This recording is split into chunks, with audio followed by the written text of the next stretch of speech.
السلام عليك يا أبا عبد الله، السلام عليك يا ابن رسول الله۔ بسم اللہ الرحمن الرحیم۔ ماہ مبارک رمضان کے 14ویں روزے کے دن کی دعا۔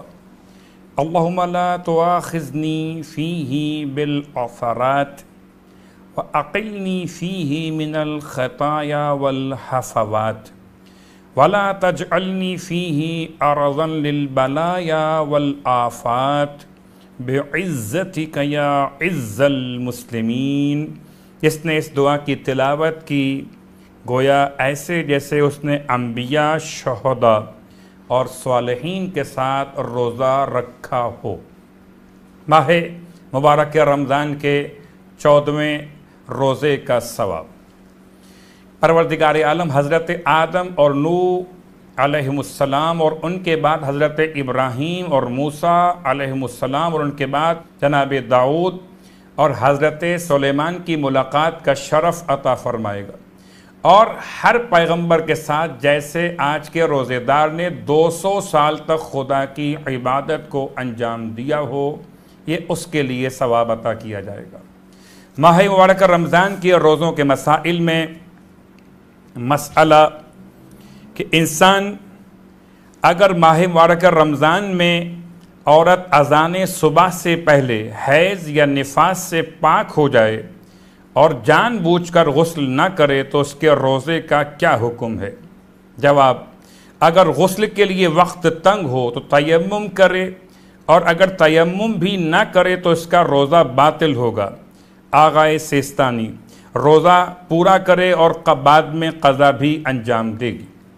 ماہ مبارک رمضان کے 14ویں رات کے اعمال میں مولائے متقیان علی ابن ابی طالب علیہ السلام ارشاد فرماتے ہیں کہ 6 رکعت نماز یعنی کہ 2 رکعت کر کے اس طرح سے پڑھے کہ ہر رکعت میں الحمد کے بعد 30 مرتبہ سورہ زلزال کی تلاوت کرے تو پروردگار عالم اس کے لیے سکرات موت کو آسان کرے گا اور منکر اور نکیر کی سختی سے اسے محفوظ فرمائے گا۔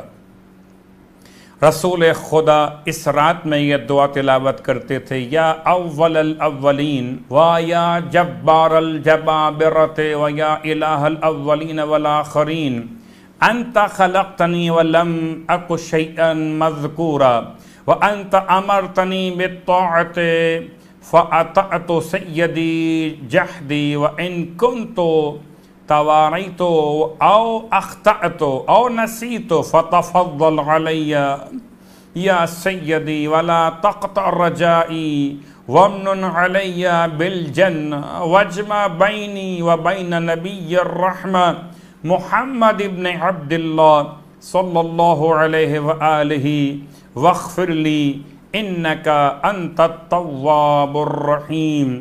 ماہ مبارک رمضان کی 14ویں رات ایام 20 کی راتوں میں شمار کی جاتی ہے۔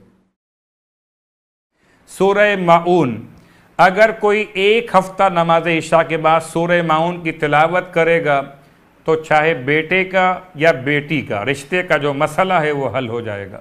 پروردگار سے التماس کہ خدا ہم کو ماہ مبارک رمضان کی دعا اور ماہ مبارک رمضان کے تلاوت قرآن کا شوق عطا فرمائے۔ والسلام علیکم ورحمۃ اللہ وبرکاتہ۔